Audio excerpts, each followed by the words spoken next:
What U.S. federal agents uncovered in the quiet fields of Wisconsin left the entire country stunned. It started with what looked like a routine labor inspection. Nothing flashy, no tip-offs in the press, just a normal day in rural America, where the biggest news usually involves tractors, weather, or the local high school game.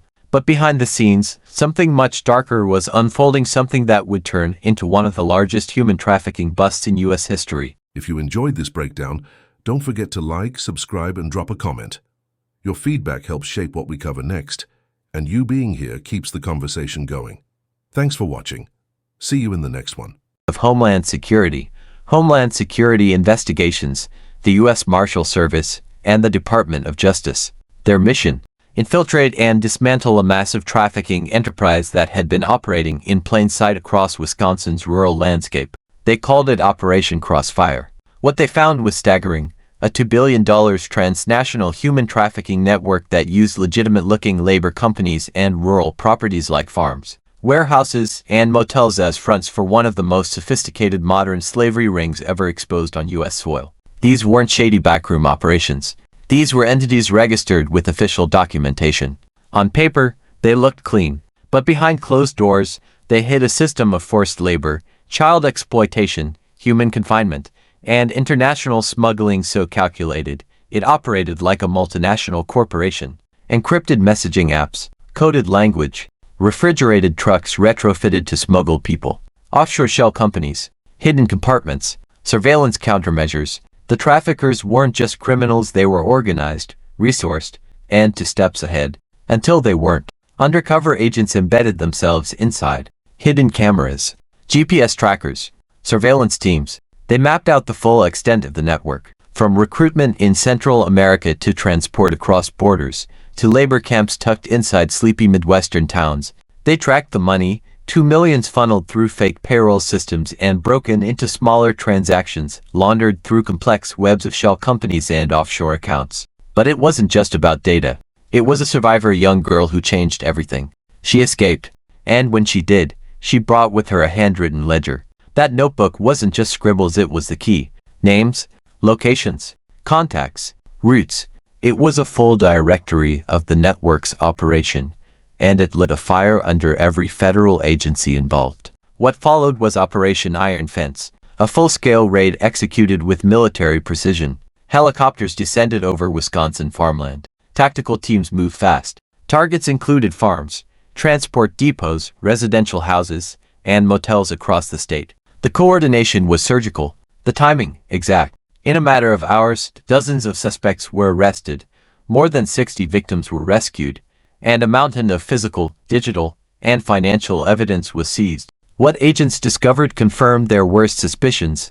This network wasn't isolated. It spanned across several U.S. states, with deep links to Central America and strong ties to organized crime and cartel networks. It wasn't a rural Wisconsin problem, it was an international operation, hiding behind small-town normalcy. And the operation didn't stop with the arrests. Digital forensic teams spent weeks analyzing seized phones, hard drives, and encrypted chat logs. Victim testimonies filled in the gaps. Investigators traced money trails across borders, uncovering connections to international banking networks and shell corporations designed specifically to hide profits from exploitation. The scale of the deception was almost corporate. Laborers were recruited from Central America under false pretenses, promises of seasonal work, safe housing, and fair pay. But once they arrived, their documents were taken. They were isolated, threatened, and forced into labor under surveillance. Some were children. Some never even knew what state they were in.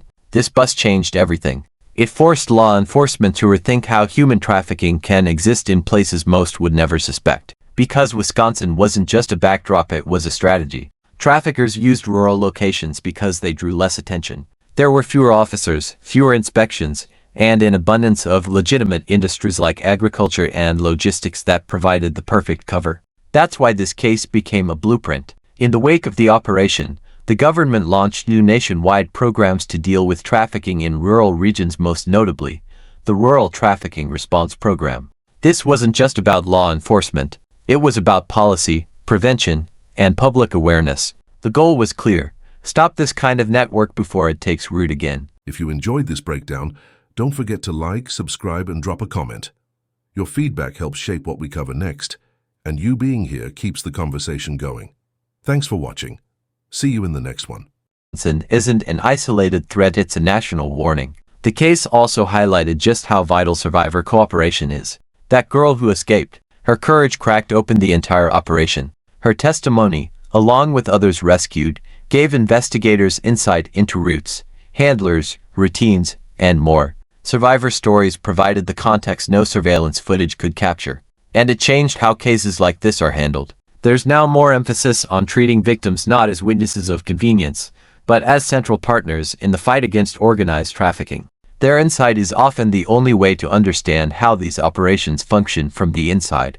The financial trail told its own story. Offshore bank accounts, smurfing techniques to avoid detection, shell companies with clean paper trails. Massive profits moved through shadow banking networks that stretched from the US to Central America and beyond. Federal agents learned this wasn't just a trafficking ring, it was a business model. A $2 billion enterprise that functioned like a Fortune 500 company, except its product was people. And the fact that it took place in peaceful rural Wisconsin. That's what shocked everyone. Because the reality is, trafficking isn't just an urban issue. It doesn't need a red light district or an inner city slum. It thrives in secrecy, and rural America, with its quiet towns and minimal oversight, gave this network exactly what it needed. The aftermath of this case has left a permanent mark. Communities across the Midwest now know they're not immune. Local law enforcement agencies are being trained to spot trafficking indicators. Schools and clinics are being brought into the prevention conversation. Farms and logistics companies are being vetted more carefully. Because the signs were there, they just went unnoticed. And now, there's no excuse for silence. This case proved what's possible when agencies work together. When technology meets old school investigation. When survivors are listened to. When no one assumes their town is too quiet for something like this. It also reminded us that real justice isn't just about arrests. It's about dismantling the infrastructure that allowed something this horrific to exist in the first place. It's about prevention, policy, long-term change. Because if it can happen in Wisconsin, it can happen anywhere. What the agents found was horrifying, but what came next was powerful. A massive rescue. A national reckoning. A renewed commitment to never let something this big, this cruel, go unnoticed again. And that's why this story matters. If you followed this all the way through, take a second and let us know what you think. Should more resources be focused on rural trafficking prevention? Did this case change how you see small-town safety? Hit the like button if this opened your eyes. Share it with someone who still thinks trafficking only happens somewhere else. And make sure you're subscribed, because stories like this show us how deep the truth can run, even in places we thought we understood. What happened in Wisconsin didn't just shake the law enforcement community, it sent shockwaves across the entire country. Because once you pull the curtain back and realize that a $2 billion human trafficking network was hiding behind barns, storage sheds, and dusty two-lane highways, the illusion of rural innocence evaporates. And that's what made it so effective. This wasn't a seedy warehouse in a known crime zone. It was farmland, motels off forgotten exits, small trucking depots with barely a sign out front. These places weren't suspicious, they were invisible. The traffickers knew that the safest place to operate was where nobody was looking. And they built an empire on that assumption. Let's talk about how they kept it going. The operation didn't just move people. It moved money, information, and logistics with military-like precision. Workers were brought in under legitimate visas or false employment contracts. Once they were here, the conditions changed. IDs were confiscated. Communication was cut. Movement was controlled. Encrypted messaging platform stuff designed to avoid detection kept handlers in touch across multiple states. Victims were rotated between locations. They weren't allowed to build relationships or routines that might raise questions. They were cut off, disoriented, and disposable. The logistics were next level. Refrigerated trucks weren't just for transporting food, they were retrofitted with hidden compartments to smuggle people across state lines. Some victims were found in barns with no heating.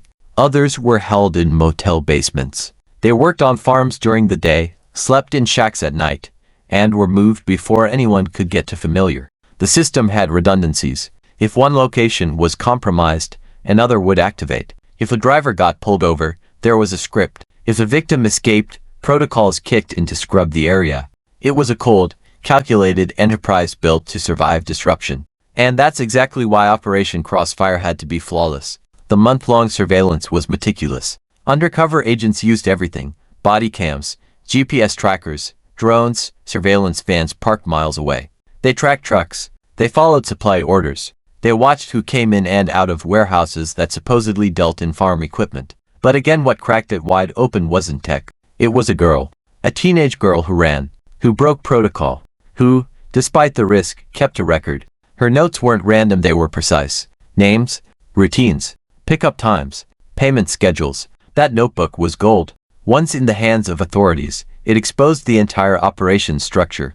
It linked multiple sites, handlers, and even offshore financial accounts. It showed that this wasn't some isolated group, it was a pipeline.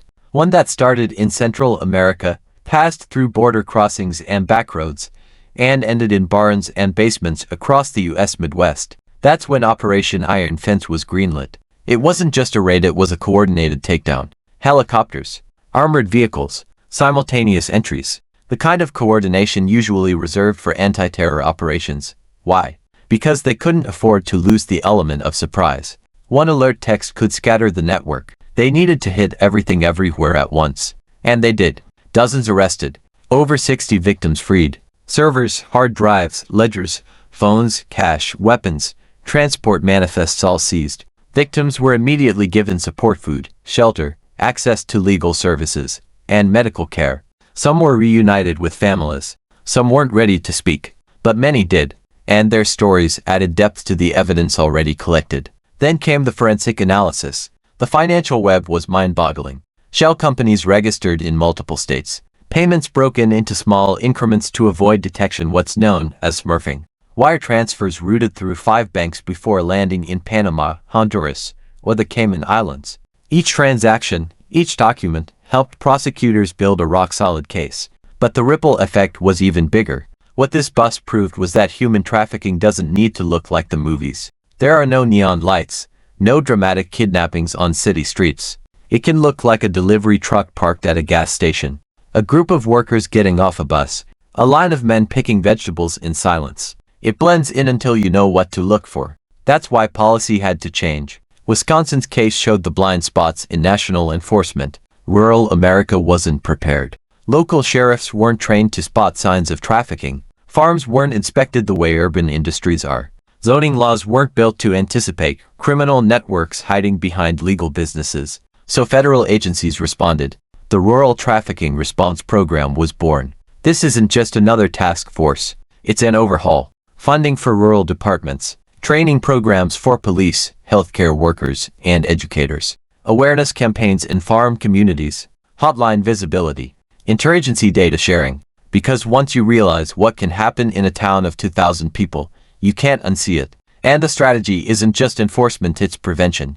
If you can identify risk factors, early sudden surges in laborers, suspicious housing arrangements, unregistered vehicles, silence from known migrant communities, you can intervene before it becomes a crisis. But it's not just about systems. It's about people. The girl who escaped, her bravery didn't just save herself. She changed the trajectory of a multi-billion-dollar criminal empire. She reminded everyone that survivors aren't just statistics, they're the key to dismantling these operations from the inside. Law enforcement now places greater emphasis on victim-centered intelligence. These aren't just witnesses. They're insiders. They understand the routines, the language, the cover stories. When they talk, they reveal the structure, and that's exactly what dismantles a network. And the other survivors, their stories matter too. Each one adds a piece to the puzzle. One knows a location. Another remembers a face. Someone recalls a payment detail, a car model, a coded phrase. Piece by piece, this information builds an uncheckable case, and one that can't be buried in court by legal technicalities or expensive lawyers. This bust set a precedent. It showed that no network is too big, too organized, or too hidden to bring down. It showed that when agencies work together, when intelligence is shared, when resources are pooled, when victims are prioritized, justice can win. And now that the curtain's been pulled back, there's no excuse for looking away. What happened in Wisconsin should be a national wake-up call. If this much trafficking can be embedded into sleepy towns and farmland, what else is operating under the radar? What other rural communities are unknowingly hosting parts of a network that stretches across continents? This isn't paranoia. This is awareness. Because the next breakthrough might not come from a raid, it might come from a nurse noticing signs of abuse, a teacher spotting a withdrawn student, a neighbor asking questions about the group of people dropped off every morning and picked up after dark. This isn't just about law enforcement. It's about vigilance. It's about understanding that the most insidious crimes often look boring, normal, routine until they don't. So where do we go from here? That part's on all of us. If this story changed your view of what trafficking looks like, or where it can happen, tell someone. If you live in a rural area, start a conversation. If you know someone in law enforcement, ask if they've been trained in trafficking detection. Because it's not enough to be shocked. The next step is to stay awake. Because the truth is, no place is too quiet. No town is too small. No community is immune. What happened in Wisconsin proves that organized crime doesn't need noise, chaos, or city lights to thrive. Sometimes, all it needs is silence. And traffickers have learned to exploit that silence, counting on the fact that people in rural areas trust their neighbors, don't ask too many questions, and assume that things like this only happen somewhere else. But it was never somewhere else. It was here. In the fields, the warehouses, the roadside motels. And while the headlines might fade, the implications don't. This wasn't just a one-off bust. It was a turning point. It redefined what vulnerability looks like in America. It showed that traffickers are adapting, getting smarter, and hiding in plain sight. It also showed what's possible when we refuse to look away, when federal agencies, local departments, and everyday people work together with one goal: to end exploitation and bring the truth into the light. There are more networks out there, some already active, some waiting to be exposed, and they will be, because now the playbook has changed. We know what to look for, we know what questions to ask, and most importantly, we know that the strength of justice isn't just in power, it's in persistence. So if this story left you speechless, good. Let that discomfort drive awareness. Let it fuel change. Keep your eyes open, your community informed, and your questions loud. What happened in Wisconsin was horrifying, but what came after? That was powerful. Let's talk about it. Drop a comment and tell us what shocked you most. Do you think rural America is finally ready to confront this reality? Should more operations like Crossfire be happening nationwide? Thanks so much for watching. If you made it all the way to the end, you're officially part of the small percentage of people who don't just click away, and that means a lot. Before you go, I'd love to hear from you. Drop a comment below and tell me your thoughts, your ideas, or even what you'd like to see next. I read every single one of them, and your feedback genuinely shapes the direction of this channel. If you enjoyed the video, tap that like button. It tells YouTube this content is worth sharing. And if you haven't already, hit subscribe and turn on notifications so you don't miss the next upload. We've got more exciting videos coming, and trust me, you'll want to be here for them. This channel is just getting started, and your support helps it grow faster than you realize. Thank you again for spending a part of your day here with me. Stay curious, stay motivated, and as always, take care of yourself. Until next time, I'll see you in the next video.